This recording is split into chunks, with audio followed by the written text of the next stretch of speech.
Greetings, our Frederick Fiddle here with another episode of Becoming a Published Author is Fun. And if you don't understand that title, then check out episode 8. This is episode 25034. And we're kind of returning today to a previous topic that I've covered that I think is rather important.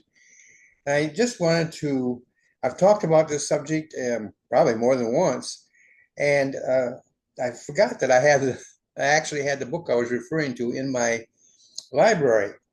Well, I started reading this book again, and it gives a demonstration of what I'm talking about. The beginning of your book and having that very first sentence, if you can, but first sentence or paragraph, it sets the tone and draws the reader in. And so I wanted to give you an example. This is called the Ezekiel option. It was published in 2005, and I've enjoyed it. I'm reading it again. If I find a book I like to read the first time, I will read it again and again. I have one of unique memory systems here in my mind. I will remember general things, but to getting down to the real details, it's not until I really get there and then, oh yeah, that's right, yeah, that's right. And so it's always a new discovery for me, and I like that. Uh, so I am in chapter, just ready to start chapter 18, but this is chapter 1. And I want to read it to you when I get there.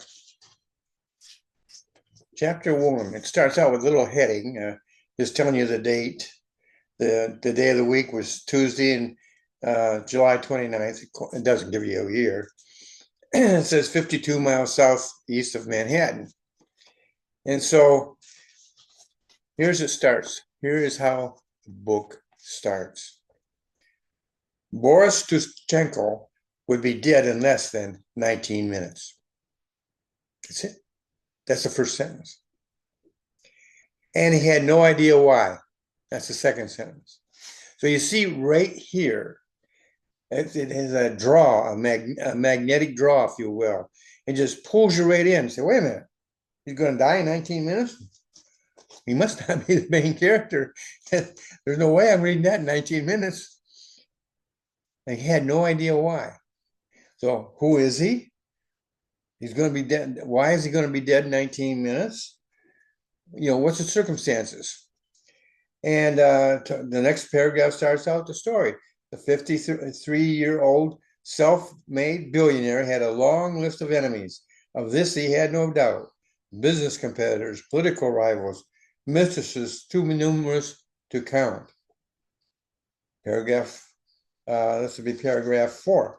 But this made no sense. Was it really a hit? Or was he really the target? Or was the president and CEO of Lukoil, Russia's largest oil company, simply in the wrong place at the wrong time for the first time in his life? So you can see right there that there is something going on here.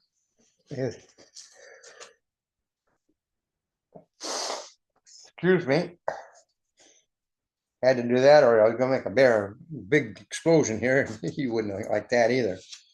So anyhow, what I'm trying to point out to you here is the importance of having that first gripping moment, first excitement, tension, whatever it is that you put at the beginning of your book.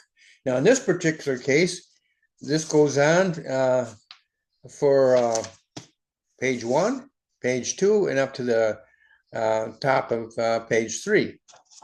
And so it's almost 2 pages long altogether.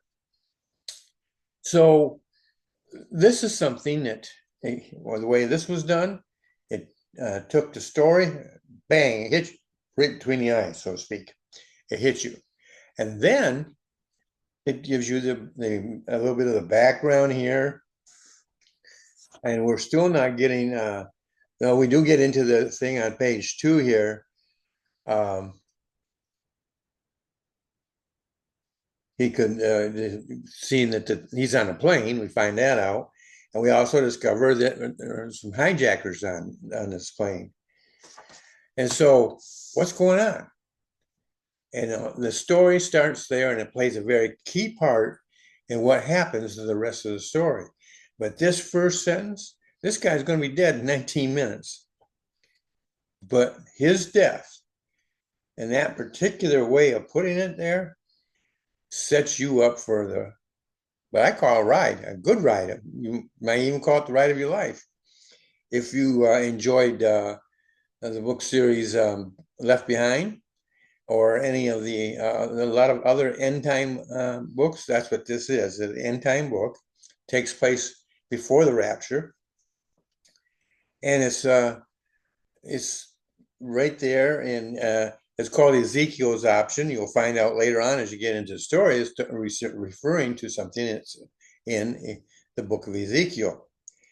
And so it's really an exciting story, and you have all sorts of elements in it. You have two characters in it. They're a man and a woman. Who he is a diplomat. She is a CIA agent, and they're in love. And her job is to protect him. And so it goes through a lot of different things in this story. But the thing is, would I have even gotten to that part of the story if the first part here didn't attract me, didn't seize me right off the bat? So let's take a look at this. Here we have, we've already talked about it being the first sentence. Let me read it again. Boris Stuchenko would be dead in less than 19 minutes. Well, that's gripping. Let's put down some thoughts here as we call it here. Let's see. It grips. We'll just say grip. It grips you as a gripping value. Immediately, you got that right there. Immediate. It sets the stage. Now, what do I mean by that? Well, as it sets the stage, it lays the foundation.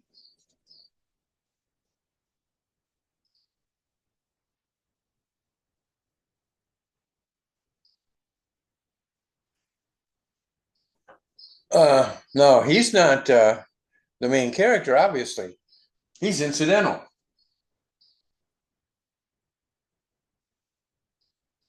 But what else does this do? Well, it sets the tone. There's going to be some exciting things going on here, a mystery of a sort. In fact, let's put that down, mysterious.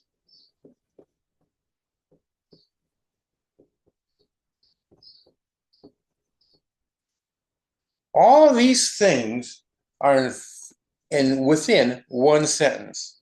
And there's only 1, 2, 3, 4, 5, 6, 7, 8, 9, 10 words. 10 words. That's it. And if you want to count the second sentence, then that's 2, 6 more. So 16 words altogether. But it brings you into the story immediately. It sets the stage immediately. He is only incidental to the setting of the stage. That's his only value in the whole book, is to introduce what's going on there. He's one of the passengers on the plane, and he's going to die within 19 minutes. Well, how is that going to happen? Well, in the first 2 pages, or actually it takes a little bit longer than that. By the time he dies, oh yeah, okay.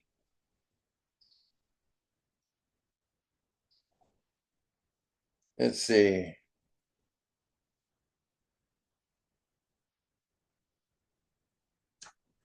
Let's see. He's not dead yet. His personal bodyguard's dead, and let's see. I think you got into the story a little bit before he actually died. And here he is, page 8. He's still alive.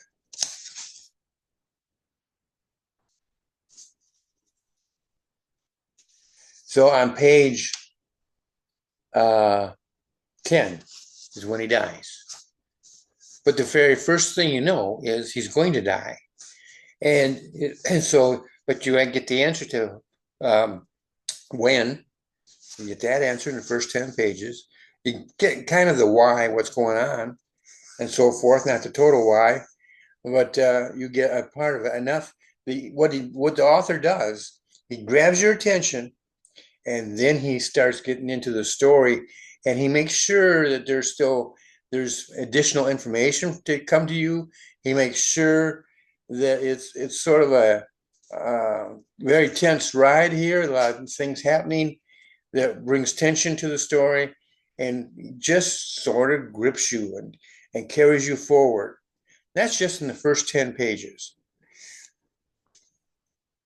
But again, could the author have done that without those first two sentences? Possibly.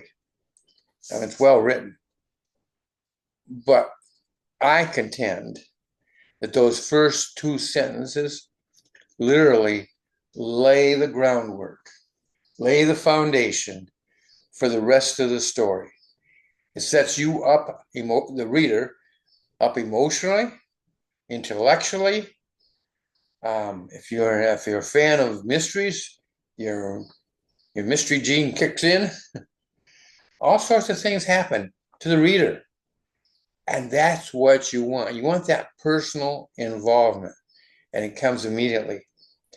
And so that is one of the things I just wanted to retouch this. I thought that since I was reading this book, I would take it and use it. I don't know if this is still in print or not. But if you ever see it, and if it is at this age, it's probably on clearance sale somewhere. That might be where I got it. But it's called the Ezekiel Option. It's written by Joel C. Rosenberg, and it's an excellent book. And so that is that's my only advertising by the way of some book or anything like that. But I just want you to see this. I talk about it often, but this is the first time I've actually shown it to people, is that how it works and how it grips you. It's one thing for me to just tell you about it, but to show it to you, hopefully this clicks the light on in your head and you say, I can do that. Or you might think, I don't know if I can do that or not. Well, that's why we have a writing course. That's why we have a publishing service. No matter where you fall in the spectrum of a writer, I have a service that can help you out with that.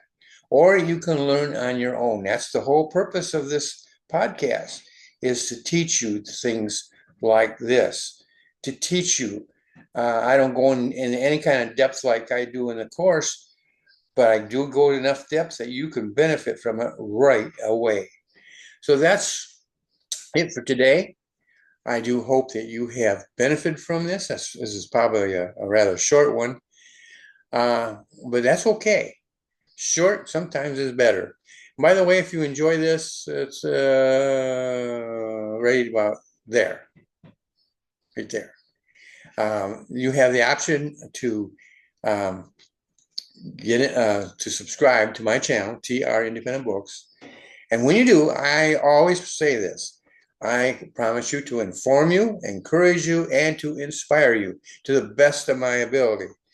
To be an author, to be the best author you can be, to encourage you, inspire you. That means that a lot more than just being a good or even a great author. It means to do it because as a Christian, if you've been called to write, if God's called you to write, then you need to be a little inspired once in a while. And hopefully I help you there. Well, that's it for today. I do hope you enjoy this. And study it out. Play this back over and over again. Better yet, if you can get a hold of the book, that will do it as well. Well, that's it for today. I will see you in the next episode.